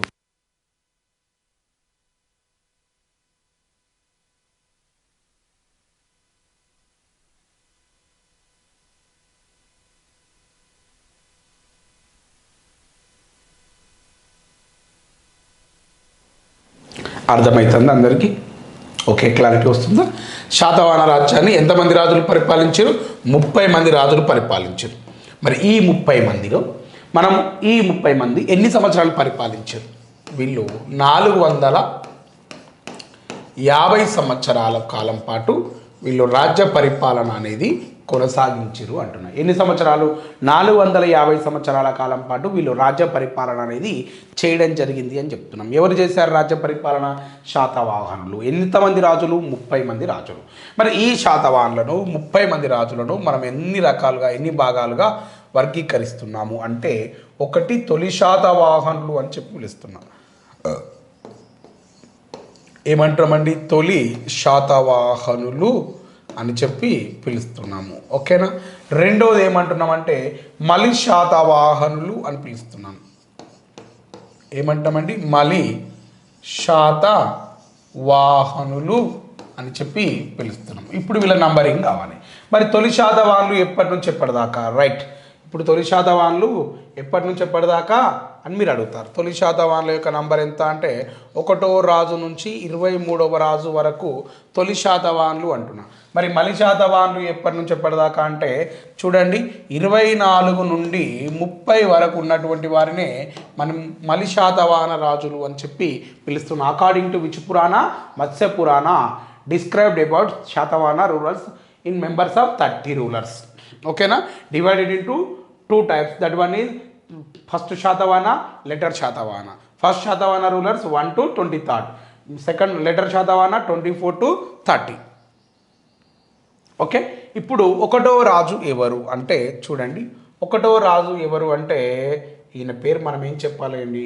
ఈ యొక్క శ్రీముఖుడు అని చెప్పి పిలుస్తున్నాం. ఏమంటామండి? శ్రీముఖుడు 1వ రాజు అని చెప్పి పిలుస్తున్నాం. మరి 23వ రాజు ఎవరు అని అడిగినప్పుడు ఏం పేరు రాసుకోవాలి? 23వ రాజు పేరు ఈ యొక్క గౌతమిపుత్ర శాతకర్ణి అని రాసుకోవాలి. ఏం పేరు అంటామండి? Gautamiputra Satakarni, recognize to 23rd ruler in Satavahana dynasty, was a greatest ruler in Satavahana dynasty. Okay, next 24th ruler in letter Satavahana. That ruler name is ఏం పేరు అంటున్నా? Second Pulomavi is known as 24th ruler in Satavahana dynasty. ఎవరు బేట? సెకండ్ పులోమావి. మరి 30th ruler in Satavahana dynasty ఎవరట అంటే ఈ 30th ruler ఎవరంటే థర్డ్ పులోమావి. ఏం పేరు అంటామండి? Third Pulomavi recognize to 30th ruler in Satavahana dynasty. ఎవరు బేట? యొక్క third Pulomavi recognized or well known person in 30th ruler in Satavahana dynasty. Okay, అర్థమైందా అందరికీ? సో ఈ విధంగా మనం ఈ ముచ్చట్లను కూడా చూడడం జరుగుతుంది. ఇక నెక్స్ట్ దీని తర్వాత నేను మరొక ముచ్చట చెప్పాలా? ఏంటి అంటే ఇట్లా మత్స్య పురాణం ప్రకారం శాతవాహనులు 30 మంది ఉన్నారు. 450 సంవత్సరాలు పరిపాలించారు. వీళ్ళు 2 వర్గాలు, ఒకటి తొలి శాతవాహనులు, 2 మలి శాతవాహనులు. ఇవన్నీ బాగా యాది పెట్టుకోవాలా. నోట్స్ రాసుకుంటున్నారా అందరూ? రైట్, అందరూ నోట్స్ రాయాలమ్మా. చెప్పింది పక్కాగా ఫాలో కావాలి. మనం ఈసారి గ్రూప్ 2 నౌకర్ కొట్టబోతున్నాం. 100% మనం ఈసారి గ్రూప్ 2 టార్గెట్ చేసుకున్నాం. మరి ఎస్ఐ కానిస్టేబుల్ అయినా టార్గెట్ చేసుకుంటున్నాం కాబట్టి దాని వైపుగా మీరు అడుగులు వేయాలి. కాబట్టి ప్రతిదీ తూచా తప్పకుండా మీరు ఫాలో అయితే డెఫినెట్లీ మీరు సక్సెస్ అవుతారు. లేకపోతే కొంచెం కష్టం అనిపిస్తుంది గంతే. ఈసారి ఏదేమైనా సరే మనం నౌకరు కొట్టాలి అంటే డైలీ వారి మన కార్యక్రమాలే మన జీవితాన్ని నిర్ణయిస్తాయి. ఈరోజు మార్నింగ్ తిన్నామనుకోండి రేపటిదాకా ఎనర్జీ ఉంటుంది. 3 పూటలు తిన్నామనుకోండి రేపు ఒక పూట తినకున్నా ఏం కాదు, ఎనర్జీ ఉంటుంది. ఈ రోజు నుంచి మనం చదవడం ప్రారంభిస్తే రేపు వచ్చే ఎగ్జామ్లో 100% క్రాక్ చేయడానికి అవకాశం ఉంటుంది. ఇప్పటికే ఎంతోమంది ఉద్యోగాలు కోల్పోయిన వాళ్ళు కూడా ఉంటారు, అంటే దగ్గర దాకా వచ్చి మిస్ అయిన వాళ్ళు ఉంటారు. అలాంటి వారి యొక్క ఆత్మశోధన చాలా క్షోభిస్తుంది. కాబట్టి ఇలాంటి పరిస్థితులు మళ్ళీ పునరావృతం కాకూడదు అంటే ఇప్పటి నుంచి మన ప్రిపరేషన్ అది వేగవంతం కావాలి. ఈ వేగవంతం అంటే ఒకటే రోజు 20 గంటలు చదవాల్సిన అవసరం లేదండి. రోజు కొన్ని గంటల సమయం పెట్టుకొని చదువుకుంటూ పోవాలి. అవునా కదా? రైట్, ఆ రోజు కొన్ని గంటల సమయాన్ని మనం రిటర్న్ నోట్స్ రూపంలో కూడా చూసుకోవాలి. డన్. ఇక్కడ దాకా వచ్చేసినారు కదండి తొలి శాతవాహనులు, మలి శాతవాహనులు. ఇవి శాతవాహనుల యొక్క చరిత్రను తెలిపినటువంటి లిటరేచరల్ సోర్సెస్. దట్స్ వన్ ఈజ్ పురాణాలు. ఏమంటామండి? పురాణాలు అని చెప్పి పిలుస్తాం. నెక్స్ట్ పురాణాల తర్వాత మనం ఎటుపోతున్నామంటే రైట్ హర్ష చరిత్ర. ఏమంటున్నాం సార్? హర్ష చరిత్ర. ఎవరికైనా తెలుసా Harsha Charitra? Who was author of Harsha Charitra? This book written by Harsha Charitra పుస్తకం మీకు తెలుసా? ఎస్, హర్ష చరిత్ర అనే పుస్తకాన్ని ఎవరు రాసిరు అని చెప్పి నేను అడిగిన, నాకైతే తెలియదు. హర్ష చరిత్ర అనే పుస్తకాన్ని ఎవరు రాసిరు అంటే ఆథర్ ఆఫ్ హర్ష చరిత్ర బాణుడు. హర్ష చరిత్ర రిటర్న్ బై బాణుడు. బాణుడు is a court of Harshavardhana writer. ఎవరి యొక్క రైటర్ అంటున్నా? ఇతడు హర్షవర్ధన్ యొక్క ఆస్థాన కవి. ఈ was a court of writer of Harshavardhana. Right, Harshavardhan యొక్క ఆస్థాన కవి. హర్షవర్ధనుడి యొక్క ఆస్థాన కవి ఎవరు అంటున్నా? హర్షవర్ధనుడి యొక్క ఆస్థాన కవి ఎవరు? యొక్క బాణుడు. బాణుడు ఏ పుస్తకాన్ని రాసిండు? హర్ష చరిత్ర. హర్షవర్ధనుడు ఎవరు? ఈ హర్షవర్ధనుడు ఎవరు అంటే పుష్యభూతి రాజ్యవంశానికి చెందినవాడు అంటున్నాం. ఏ రాజ్యవంశానికి చెందినవాడు? మరి హర్షవర్ధనుడు ఎప్పటి నుంచి ఎప్పటిదాకా పరిపాలించిండు? ఈ హర్షవర్ధనుడు అనేవాడు 606 నుండి ఎప్పటి నుంచి అంటున్నా 606 సంవత్సరం నుండి 647 సంవత్సరాల మధ్య కాలంలో హర్షవర్ధనుడు రాజ్య పరిపాలన చేశాడండి. క్రీస్తు శకం 606 నుండి 647 సంవత్సరాల మధ్య కాలంలో హర్షవర్ధనుడు రాజ్య పరిపాలన చేశాడు. ఏ రాజ్యాన్ని పరిపాలించాడు? పుష్యభూతి రాజ్యవంశం. ఎక్కడ ఉంటుంది? ఇండియాలో ఇదొక భాగము. ఓకేనా? మరి ఈ పుష్యభూతి రాజ్యవంశం యొక్క రాజధాని ఏమిటి? పుష్యభూతి రాజ్యవంశం యొక్క రాజధానిగా మనం దేన్ని గుర్తిస్తున్నాము అంటే, దీని యొక్క రాజధాని ఏమిటి అంటే, ఫస్ట్ థానేశ్వర్ కేంద్రంగా రాజ్య పరిపాలన చేశాడు ఎవరు? హర్షవర్ధనుడు. తర్వాత రెండవ రాజధానిగా దేన్ని తీసుకున్నాడు అంటే, కనోజ్ అనే ప్రాంతాన్ని తీసుకోవడం జరిగింది. దేన్ని తీసుకున్నాడు అంటున్నా? కనోజ్ అనే ప్రాంతాన్ని రెండవ రాజధానిగా తీసుకున్నాడు అని చెప్పి పిలుస్తున్నాం. రైట్. ఏ ప్రాంతం అంటున్నామండి? Kannauj. Kanauj is the second capital city of Pushyabhuti dynasty. It's ruled by Harshavardhana.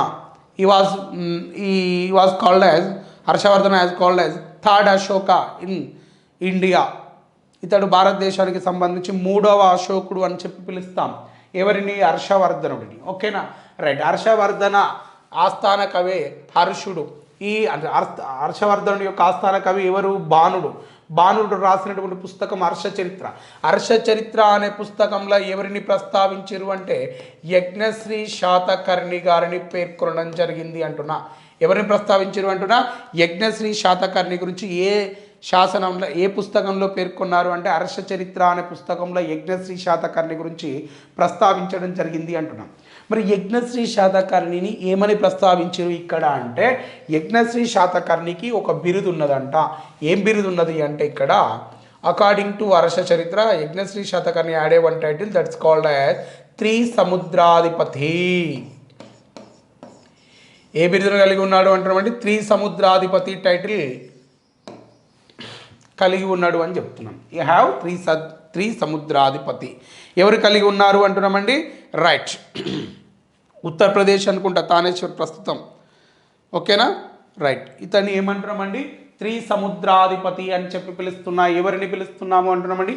Yajnashri శాతకర్ణిని ఏమని పిలుస్తున్నామంటే, త్రిసముద్రాధిపతి అని చెప్పి పిలుస్తున్నాం. అర్థమైందా? రైట్. ఓకే.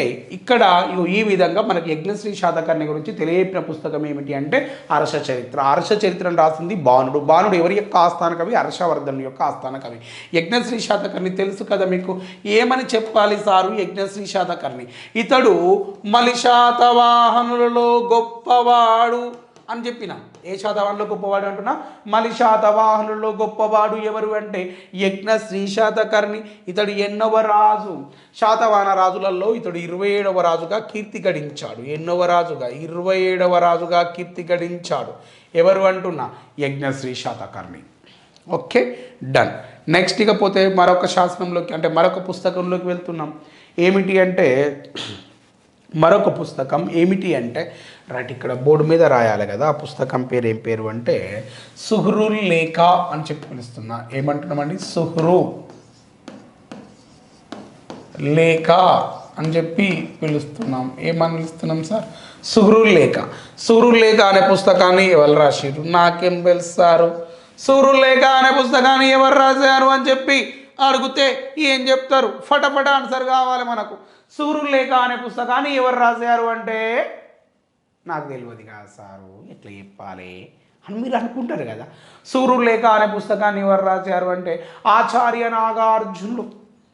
ఎవరు రాశారండి? ఆచార్య నాగార్జునుడు ఈ సుహ్రుల్ లేఖ అనే పుస్తకాన్ని రాసినాడు అంటున్నా. ఎవరు రాసినారు అంటే ఏమని చెప్తాము సారు? ఈ యొక్క ఆచార్య నాగార్జునుడు రాసినాడు అంటున్నా.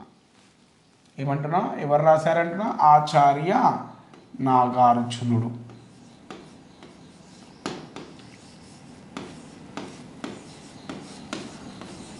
ఆచార్య నాగార్జున రిటర్న్ టు సుహ్రుల్ లేఖ. ఏ పుస్తకాన్ని రాసిండు అంటున్న? ఆచార్య నాగార్జునుడు సుహ్రుల్ లేఖ అనే పుస్తకాన్ని ఆచార్య నాగార్జునుడు గారు రాయడం జరిగింది అంటాం. సారే వాళ్ళు రాసిరు. ఆచార్య నాగార్జున ఏ పుస్తకాన్ని రాశాడు? సుహ్రుల్ లేఖ అనే పుస్తకాన్ని రాశాడు. సుహ్రుల్ లేఖ అనే పుస్తకానికి గల మరొక పేరు ఏమిటి? సుహ్రుల్ లేఖ అనే పుస్తకానికి గల మరొక పేరు ఏమిటి అంటే స్నేహితునికి లేఖ అని పిలుస్తున్నాను. ఏమని పిలుస్తున్నాను? స్నేహితునికి లేఖ అని పిలుస్తున్నాము. రైట్. సుహృద్లేఖ అనే పుస్తకానికి గల మరొక పేరు ఏమిటి అంటే స్నేహితునికి లేఖ అని చెప్పి పిలుస్తున్నాం. సుహృద్లేఖ అంటే అర్థం ఏమిటి అంటున్నామండి, స్నేహితునికి లేఖ అని చెప్పి పిలుస్తున్నాం. Right. I asking one question about Acharya Nagarjuna. What is the titles name of Acharya Nagarjuna? Acharya Nagarjuna యొక్క టైటిల్స్ యొక్క ఏమిటి? What is the titles of Acharya Nagarjuna? He had some of titles. Third one is ఈయన యొక్క బిరుదులు ఏమిటి అని చెప్పి అడుగుతున్నాం. ఆచార్య నాగార్జునుడి యొక్క బిరుదులు ఏం చెప్పాలా, ఇది రాసుకుందాం.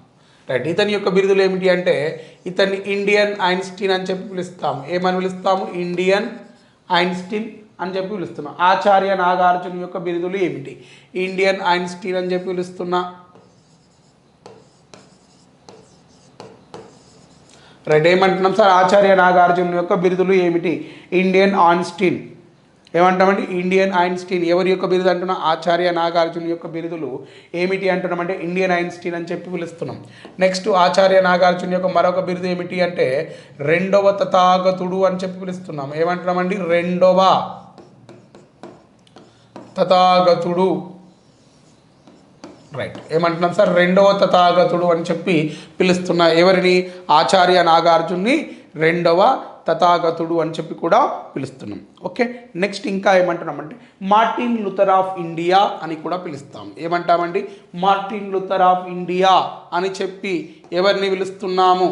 ఆచార్య నాగార్జునుడి గారిని ఏమంటున్నామంటే మార్టిన్ లూథర్ ఆఫ్ ఇండియా అని చెప్పి పిలుస్తాం.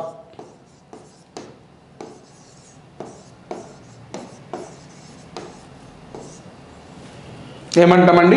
మార్టిన్ లూథర్ ఆఫ్ ఇండియా అని చెప్పి కూడా పిలవడం జరుగుతుంది. ఎవరిని పిలుస్తున్నామంటే ఈ యొక్క ఆచార్య నాగార్జునుడు రాసినటువంటి పుస్తకం ఏమిటి అంటే చూడండి, ఏ పుస్తకం రాశాడండి ఆయన? సుహృద్లేఖ అనే పుస్తకాన్ని రాసినాడు. ఎవరు రాశారండి? ఆచార్య నాగార్జునుడు. ఏ పుస్తకాన్ని రాశాడండి? ఈ యొక్క సుహృద్లేఖ అనే పుస్తకాన్ని రాశాడు. మరి సుహృద్లేఖ అనే పుస్తకానికి గల మరొక పేరు ఏమిటి? స్నేహితునికి లేఖ అని పిలుస్తాం. ఏమని పిలుస్తామండి? స్నేహితునికి లేఖ అని చెప్పి పిలుస్తాం. దేన్ని? సుహృద్లేఖను. మరి ఈ సుహృద్లేఖ అనే పుస్తకం దేని గురించి తెలియజెప్పింది? శాతవాహన రాజ్యంలో ఉన్నటువంటి బౌద్ధ మతమును గురించి ఇది ప్రస్తావించడం జరిగింది అంటున్నా. దేని గురించి ప్రస్తావించింది? శాతవాహన రాజ్యంలో ఉన్నటువంటి బౌద్ధ మతమును గురించి ఇది ప్రస్తావించడం జరిగినది అని చెప్తున్నాం. రైట్. దేని గురించి ప్రస్తావించింది అంటున్నా?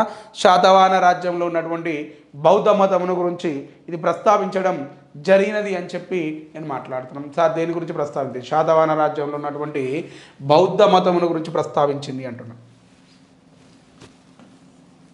రైట్. దేని గురించి ప్రస్తావించింది అంటున్నా? శాతవాహన రాజ్యంలో ఉన్నటువంటి బౌద్ధ మతమును గురించి ఇది ప్రస్తావించింది అంటున్నాం. మరి ఈ ఆచార్య నాగార్జునుడు ఎవరి యొక్క ఆస్థానంలో కలడు? ఆచార్య నాగార్జునుడు ఎవరి యొక్క ఆస్థానంలో ఉన్నాడు అంటే ఈయన యజ్ఞశ్రీ శాతకర్ణి యొక్క ఆస్థానంలో ఉన్నాడు అని చెప్తున్నాం. ఎవరి ఆస్థానంలో ఉన్నాడు అంటున్నా?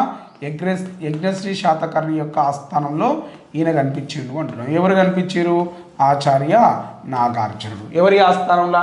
యజ్ఞశ్రీ శాతకర్ణి యొక్క ఆస్థానంలో ఈయన కనిపించడం జరిగింది. మరి ఇప్పుడు ఈ యజ్ఞశ్రీ శాతకర్ణి ఆచార్య నాగార్జునుడు అంటే తన దగ్గర పెట్టుకున్నాడు. ఆచార్య నాగార్జునుడు ఎవరి దగ్గర పనిచేసిండు? యజ్ఞశ్రీ శాతకర్ణి దగ్గర పనిచేసిండు. అయితే ఈ యజ్ఞశ్రీ శాతకర్ణి శాతవాహన రాజ్యంలో ఏ మతాన్ని ఆదరించిండు అంటే ఇతడు బౌద్ధ మతాన్ని ఆదరించడం జరిగింది.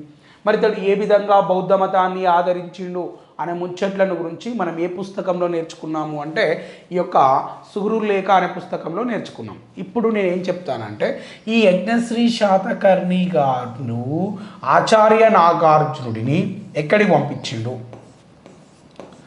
ఆచార్య నాగార్జునను ఎక్కడికి పంపించిండట అంటే మనకు కాశ్మీర్ అనే ప్రాంతానికి పంపించిండు. ఎక్కడికి పంపించిండు అంటున్నా? కాశ్మీర్ అనే ప్రాంతానికి పంపించాడు అని చెప్తున్నాం. సార్ ఏ ప్రాంతానికి పంపించిండు? కాశ్మీర్ అనే ప్రాంతానికి యజ్ఞశ్రీ శాతకర్ణి గారు ఈ యొక్క ఆచార్య నాగార్జున్ని పంపించి నేను అడిగిన, అవు సార్ ఆయన కాశ్మీర్ ఎందుకు పంపిస్తాను సారు అని నేను అడిగిన. ఎందుకు పంపిస్తున్నాడు అంటే బౌద్ధ మతం సమావేశం కాశ్మీర్లో జరిగింది. ఎన్నో బౌద్ధ మత సమావేశం జరిగింది అంటే కాశ్మీర్లో 3వ బౌద్ధ మత సమావేశం జరిగింది. 4వ బౌద్ధ సంగీతి ఎక్కడ జరిగింది అంటే కాశ్మీర్లో జరిగింది. 4వ బౌద్ధ సంగీతి. సంగీతి అంటే నాయన మ్యూజిక్ ప్రోగ్రాం కాదు, సంగీతి అంటే సమావేశము, బౌద్ధ మత సమావేశం 4వది ఎక్కడ జరిగింది అంటే కాశ్మీర్లో జరిగింది. ఎప్పుడు జరిగింది అంటే ఇది క్రీస్తు శకము 1వ శతాబ్ద కాలములో, క్రీస్తు శకము 1వ శతాబ్ద కాలంలో కాశ్మీర్లోని జులంధర్ లేదా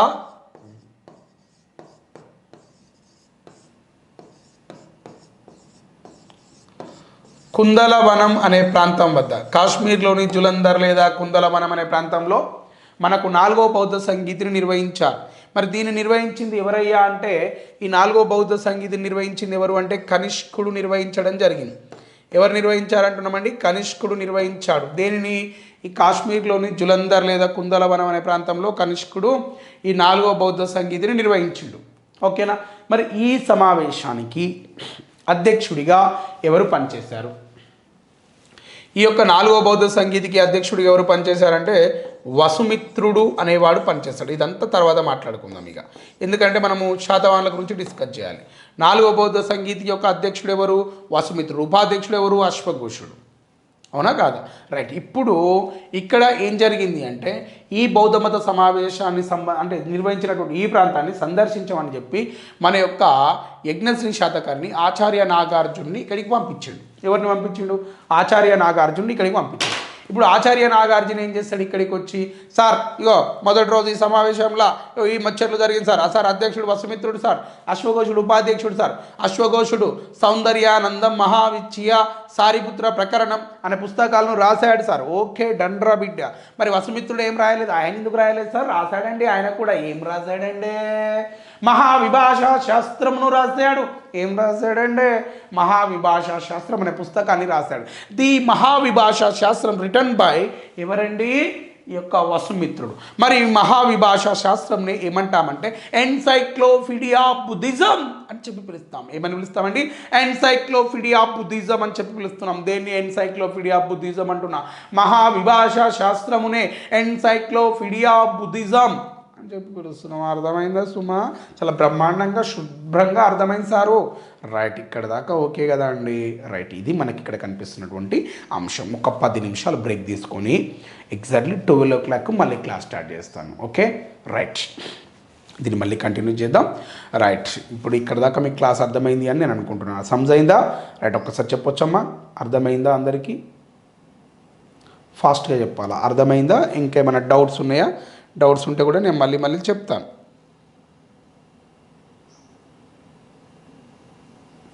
మీరు ఎనీ కాంపిటేటివ్ ఎగ్జామ్ మనకి ఇదే సిలబస్ ఉంటుంది, ఆంధ్ర తెలంగాణ అందరికీ. తప్పకుండా మనం మొత్తం ఇది ఇక్కడ మైండ్లోకి తీసుకోవాలి, ఎవరు మిస్ చేసుకోవద్దు. నాలెడ్జ్ అనేది చాలా ఇంపార్టెంట్, ఉన్నప్పుడే దాన్ని సేకరించాలి. తర్వాత చాలా ఇబ్బందులు అవుతాయి. ఓకే కదా? మీ అందరు నేర్చుకున్నట్టే కదా? డండా? రైట్, ఇప్పుడు ఒక 10 minutes బ్రేక్ ఇచ్చి మళ్ళీ లైవ్ క్లాస్ స్టార్ట్ చేస్తాను. Okay, done.